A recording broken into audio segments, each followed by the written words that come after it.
fez um jogo de melhor jogador do mundo. Não acho que tenha feito. Acho que fez um jogo que a gente pode esperar dele com pouca companhia ainda. Precisa ter mais companhia. Precisa ter mais quem o entenda. Não acho que foi uma atuação de Messi, que foi uma atuação de Zidane contra o Brasil na Copa da Alemanha. E está sendo tratado assim como tivesse sido um estupor. Não achei que foi, espero mais dele, sei que ele pode dar mais. Não gostei da comemoração a lá Neymar, acho uma palhaçada sem graça, ainda mais para quem representa o que ele representa, não é? Como cidadão, achei uma coisa palhacenta. E, enfim, diria que se derem 4.000 likes neste sábado, eu me darei por feliz. Sei que Zé Trajano achará uma meta absolutamente baixa, mas é o que eu estou esperando. Depois da vitória, tivesse o Brasil perdido, certamente poderíamos pedir mais likes, porque as pessoas estariam mais com a faca entre os dentes. 4-1 no Paraguai, esse frágil Paraguai é o mínimo que se esperava, e vamos ver terça-feira contra a Colômbia, quando lanço aqui um repto. A Colômbia é favorita. Ó, teremos posse de novo para certificar isso no jogo no dia seguinte. Bom, tem alguém aqui entre nós, que é o Danilo Lavieri, que está lá, que viu o jogo ao vivo, de dentro do estádio. Então, Danilo, suas impressões sobre o que você viu, além do calor, além da cerveja cara. Não, calor não, além... calor não. Ele estava com 21 graus, com ar refrigerado. Nossa, que sim, isso? no estádio, Dentro, sim. não é? Então, então ele E viu o aí, jogo ao vivo Danilo? refrigerado. É verdade, verdade. O jogo ao vivo refrigerado, e que vou te falar que no final deu até para passar frio, de tão refrigerado que tava. Tá Dentro vendo? do estádio, a hora que você sai, tá 50 graus lá fora. Um negócio realmente surreal. Nem no Catar era assim a diferença dos estádios climatizados ali fora, até porque também no Catar a gente estava numa estação do ano que era mais perto do inverno ali, né, no Catar. Enfim, o que me chamou a atenção do jogo, o Vini, para mim, foi melhor do que ele tem feito na seleção, então por isso que eu acho que tem muita gente falando, e especialmente porque ele não ficou preso na esquerda, como disse o Trajano no começo da participação dele. As melhores oportunidades que o Brasil, às vezes que o Brasil criava jogadas boas, era quando o Vini tinha liberdade para poder mudar de lugar dentro do campo, não ficava só nas arrancadas pela esquerda. Ele fez um gol driblando o goleiro, entrando no meio da área, um pouquinho antes ele já tinha feito uma jogada parecida, e eu acho que é por isso que a gente está destacando a jogada dele, embora eu também concorde com o Juca com a parte da carretilha. Ele deu ali uma certa sorte, ele deu uma carretilha que errou, mas acertou no resultado final. No final, acho que foi uma boa participação do Vini, e mais do que o Vini dentro de campo, com a bola nos pés, o que me chamou a atenção foi o Vini fora da bola ali, quando ele estava sem a bola. Então ele tem uma atuação, ele tem já, aparentemente, quando a bola estava em outros lugares do campo, ele já tem uma liderança que eu não tinha reparado ainda vendo os jogos pela televisão. Por que eu falo isso? Então, por exemplo, no segundo pênalti que o Paquetá foi bater, quando o estádio inteiro vaiou o Paquetá, o Vini foi para toda a arquibancada e ficou fazendo assim, ó, para, que é isso, não vai, apoia o Paquetá.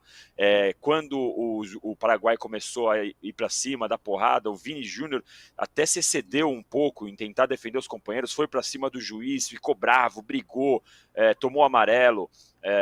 Depois que o Brasil fez os gols, mesmo antes dele ter feito, ele ia para a torcida, batia no peito, punha a mão no ouvido, pedia para gritar. Então era um Vini muito participativo, uma liderança que pela televisão muitas vezes eu ainda não tinha reparado.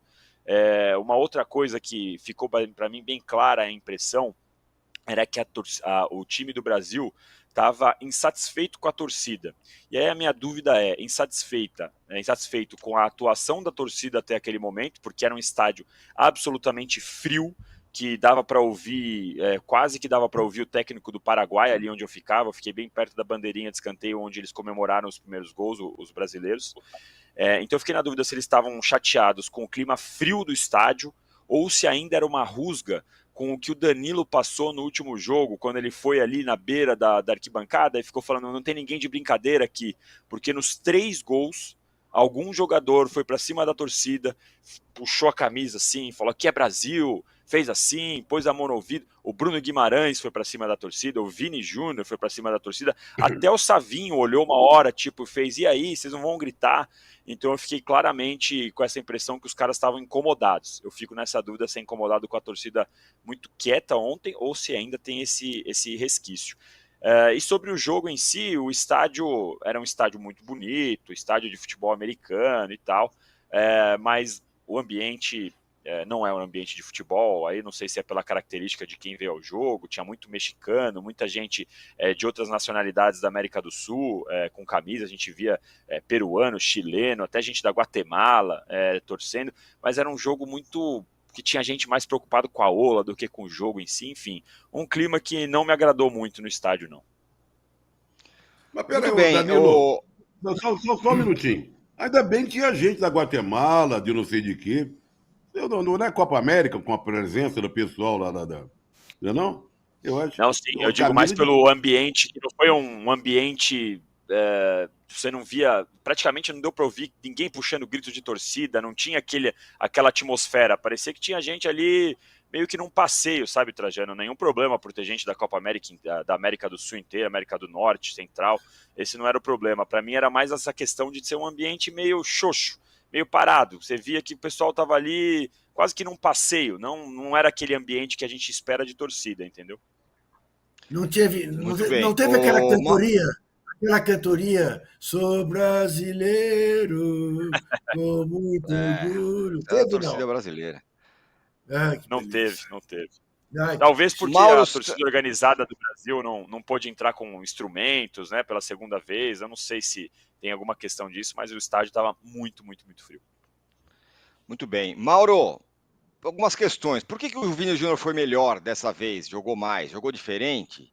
E muita gente falando que ele estava provocando e não sei o quê. Mas enfim, ele foi o nome do jogo. Fez 2 gols, falou no final, que jogou no nível dele. Dorival super elogiou o Vini Júnior. Primeiro porque acho que ontem foi um jogo em que ele teve espaço, né? O Paraguai tentou enfrentar o Brasil, né?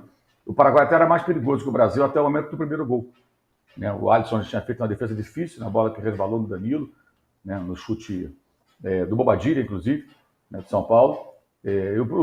O Paraguai estava mais perigoso até do que o Brasil. O jogo era franco, havia um equilíbrio em posse de bola e finalizações. O time paraguaio foi para cima porque precisava do resultado, mas não tem qualidade para enfrentar o Brasil de peito aberto, né? Eu acho que aí que se comprometeu, cedeu muitos espaços. E aí, com espaço, evidentemente, ele consegue sair melhor. É completamente diferente do cenário do jogo anterior. O Alfaro montou uma Costa Rica que marcou lá atrás, defendeu aquele campo estreito, negou espaços, abriu mão completamente do direito de atacar, não atacou o Brasil, não finalizou. O Paraguai foi ao contrário. Então era um jogo completamente diferente, totalmente diferente. Não dá para comparar nada ao jogo passado com esse jogo. São cenários distintos e aí, evidentemente, ficou mais viável para ele e para outros desenvolverem seu jogo.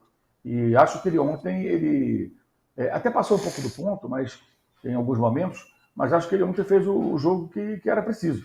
Diante dessa cobrança de que ele tem que ser protagonista. Então ele foi. Quer que faça mais o quê? O jogo é com o Paraguai, né? Copa do Mundo.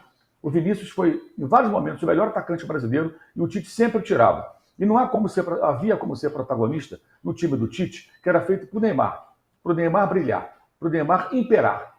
Era tudo feito em função do Neymar. Uma subserviência dentro e fora de campo. Técnico, tática, comportamental, tudo. Era tudo para o Neymar. Era a primadona da seleção do Tite, que se curvava a ele, até a ponto daquela vez que ele teve uma lesão, o pai dele entrou no vestiário, ele falou que qualquer pai faria isso, não sei o quê. Lembra disso? Negócio patético. Né? O rapaz sofreu uma lesão, mas não estava morrendo. Não teve um ataque cardíaco dentro do campo, não foi nada tão desesperador. Uma contusão, acontece. Né? Mas era o Neymar, o pai do Neymar, a família Neymar, seleção do Neymar. Negócio constrangedor. Uma das razões do fracasso do Tite em 2 Copas foi essa subserviência ao seu principal jogador. E um técnico pode ser subserviente a um jogador e uma seleção brasileira não pode jogar em função de alguém que não é o Pelé. Entendeu? Então, menos. Né? Agora, sem o Neymar, ontem uma situação mais favorável, acho que ele tomou mais iniciativa. Primeira bola do jogo, ele já foi para cima, né? E foi o cara mais importante do jogo. Independentemente do nível do time do Paraguai, o Brasil precisava vencer. e vencer bem. E venceu bem. O que a gente quer mais, né? Um empate patético com a Costa Rica. Vai lá e faz 4-1 no Paraguai, perdendo ainda um pênalti, venceu com autoridade, né? O adversário que tem bons jogadores até, tem uma geração que ficou bom. O Bobadilha de São Paulo é um bom jogador, o Vila Sante do Grêmio é bom jogador, né? E 2 meio-campistas que jogam na Premier League. Né? E o caso do Arnaldo, né, que tem lá o nosso Almiron, né? E o outro menino lá, o que joga no Brighton, que agora me deu até um branco, esqueci o nome dele, que é bom jogador também. O Brighton, que é o tipo de muita troca de passo, toque de bola, tem um bom meio campo, mas jogou de uma maneira muito franca, que não tinha estrutura para isso. E também 2 erros grosseiros em gols sofridos pelo time paraguaio. O Enciso, que joga no Brighton, lá do Deserve. Então foi um Paraguai que se expôs muito. E 2 gols foram erros realmente muito graves, né, cometidos pelos paraguaios. O Brasil venceu bem, ganhou tranquilidade, depende de uma vitória sobre a Colômbia, que é um jogo mais difícil, mas não é um resultado impossível, para ser o primeiro da chave. E se não for o primeiro, aí pega o Uruguai. Se pegar o Uruguai, tomara que jogue muito bem contra o Uruguai, vamos torcer muito pelo Brasil. Vou torcer como nunca pelo Brasil, jogar Brasil-Uruguai, você não imagina. Vou torcer loucamente pelo Brasil. Se jogar Brasil-Uruguai, eu sou capaz de gritar Brasil, Brasil, como essa torcida mequetrefe que vai ao jogo do Brasil não grita. Eu estava vendo outro dia, até coloquei no meu Twitter, o gol do Bebeto naquela chinelada, aquele voleio contra a Argentina em 89. Eu trabalhei nesse jogo, na época eu trabalhava no Jornal do Esporte, Copa América, as finais do Rio de Janeiro, eram rodadas duplas, né? Aí naquela noite jogou Paraguai com o Uruguai e Brasil com a Argentina. O Brasil venceu 2-0 e o Bebeto fez aquele gol que até hoje é lembrado. Virou marca registrada do Bebeto. Você vê aquele gol, cara, 89, cara, o Maracanã era torcida de futebol. As torcidas dos timezinhos. Tinha Geraldinho pulando na hora do gol, como se fosse um gol do Botafogo, Flamengo, Vasco ou Fluminense. Sabe? Era a atmosfera de estádio. A torcida pressionava, torcia mesmo pela seleção brasileira, como a gente vê em outras torcidas. A torcida do Brasil é essa coisa que a gente viu ontem lá. Na Copa do Mundo era ridículo, aquele movimento verde e amarelo. Que coisa patética. Um bando de bobos lá, aquelas coisas, não tem música, não tem nada. Não tem nada. Você comparava com a torcida da Argentina, era humilhante. Você comparava com a torcida saudita, era humilhante. Do Marrocos, era humilhante. Torcidas de seleções que parecem torcidas de time. O Brasil não tem torcida. Tem um grupo aí que fica ali e tal, se fantasiando para aparecer na televisão. Enfim, os jogadores que se acostumam, porque ao lado deles na arquibancada, na torcida de verdade, dificilmente vão ter. Acabou, isso não tem mais. Isso ficou no passado. É história. Só queria fazer só queria fazer um registro aí para o Mauro, que em 89, que ele foi na geral, tinha os torcedores do Flamengo, do Fluminense, do Vasco, do Botafogo, mas tinha um torcedor do América, certamente, umzinho, comemorando o golaço do Bebeto. Em 89 tinha, com certeza. Em 89 tinha. Um dos meus melhores amigos, o Trajano, eu conheci na geral no jogo América 1, Guarani 0, em 80. Gol do Neca, que jogou no Corinthians. Eu sou Flamengo e ele é Botafogo. A gente se conheceu na geral do Maracanã num domingo. Eu fui torcer pelo América na geral do Maracanã. Esse Neca veio do Grêmio, né? Ele jogava no Grêmio antes, era no meio do Grêmio. Chegou até a jogar na seleção no Corinthians. Jogou no Corinthians, jogou no São Paulo. Ele é o cara daquela disputa com o Ângelo no final de 77 no São Paulo. Exatamente, ele mesmo. O Neca quebrou a perna do Ângelo em 77, na final lá no Mineirão. É isso, elegante. Arnaldo, suas impressões sobre essa segunda apresentação da seleção, até esse ponto do Mauro é interessante, e o Danilo falou também da frieza da torcida, e os jogadores tentando alguma coisa lá, reclamando e tal, e mais Vini Júnior, e fala da sua enquete aí também, que eu apanhei de graça aqui. Não, a enquete, o Hendrick, a dúvida para a seleção brasileira antes do começo da Copa América era Rafinha ou Hendrick, certo? Então, nos amistosos, o trio do Real Madrid, ou por que o Rafinha? E aí o Dorival decide colocar o Savinho e não o Hendrick, né? Na mesma função do Rafinha. Trocou o Rafinha pelo Savinho e o Arana pelo Wendel. E o Hendrick ficou como opção de banco. Eu acho que vai ser assim, até quando durar a participação brasileira na Copa América. E acho que, mais do que essas duas mudanças, a modificação do posicionamento de alguns jogadores fizeram com que a seleção melhorasse. Sobretudo a do Vinícius, saindo um pouco da posição engessada da ponta esquerda, como os companheiros disseram aqui. E também mudança naquele triângulo de meio de campo. Permaneceram lá Bruno Guimarães, João Gomes e Paquetá, mas mais móveis, menos também fixos, E também, aí, complementando o que o Mauro falou, por conta do adversário, ser um adversário que se defende pior que a seleção da Costa Rica. Tá lá o Balbuena e mais um zagueiro, o Gustavo Gomes não tá, eles não fizeram, os paraguaios, a linha de 3 ou linha de 5 que a Costa Rica fez, e o jogo ficou fácil, mas ficou fácil a partir do 1-0 do golaço do Vinícius Júnior. Até então, não estava fácil. O pênalti que o Brasil perde, né, que o Paquetá perde, acho que o Paquetá é um outro personagem dessa seleção, por tudo que envolve o Paquetá, extra-campo, as investigações, o cara é meme na internet toda hora, perde o pênalti, já tem meme na internet, comemoração, comemoração na ilha de Paquetá, ele tem carregado aí uma pecha pesada, cara, não é qualquer coisa. Se você percebe que para a seleção, ou para o grupo da seleção, para Dorival, para os outros caras, ele é bem importante. Talvez seja o jogador com mais lastro dessa seleção. E está com toda essa dúvida pairando sobre o seu futuro, né? E a sua idoneidade, mais do que isso, né? Então, esse é outro personagem importante que perdeu o pênalti, bateu fora, e depois, no segundo pênalti, aliás, a arbitragem bem camarada com a seleção brasileira, os jogadores dão a bola para ele bater o segundo, para ele se reabilitar, e ele faz o gol de pênalti na segunda oportunidade. E aí eu acho que gostei da ponderação do Juca sobre o Vini, entendi os argumentos do Mauro. Que tá, né? Eu acho que o brasileiro tem essa relação com a seleção, com o futebol, mais recente do que histórica, mais recente, não da época do Dudu, do Ademir, né, da turma dos anos 70, dos anos 80, depois, mas de ter que a seleção ter um jogador para desequilibrar jogos, ganhar jogos sozinho. Eu acho isso meio bizarro, mas eu entendo que isso atinge o Vinícius Júnior nesse momento, porque ele é o principal jogador brasileiro há algum tempo. E eu acho que ele não é esse jogador e nunca vai ser jogador. E tomara que ele não entre nessa pilha. E ontem eu achei que ele jogou bem demais. O primeiro gol é a essência dele. Acho, putz, o primeiro gol foi um gol coletivo, mas com ele rasgando na diagonal. Acho demais isso. Essa jogada, quando ele vem em diagonal, é espetacular. Muito mais que a carretilha e a lambreta. E ele faz o gol. Eu espero que ele não coloque na cabeça dele a necessidade de assinar todas as jogadas, como acontecia na era Neymar. E essa é a minha preocupação. O Juca tocou um pouco na minha preocupação, que o Neymar tá ali, né? Tá rondando, tá lá na arquibancada, tá no telão. E a Neymar dependência em campo, ela não existe mais. Mas existe ainda a questão da referência ao Neymar para qualquer coisa. O Vinícius Júnior, com toda a parcimônia que tem nessa minha fala aqui, ele tem que se inspirar como jogador mais no Mbappé do que no Neymar. Essa é a minha. O Mbappé é um jogador espetacular, sem precisar assinar todas as jogadas, sem precisar dar carretilha para trás, sem precisar brigar com o adversário, sem precisar criar hostilidade no campo.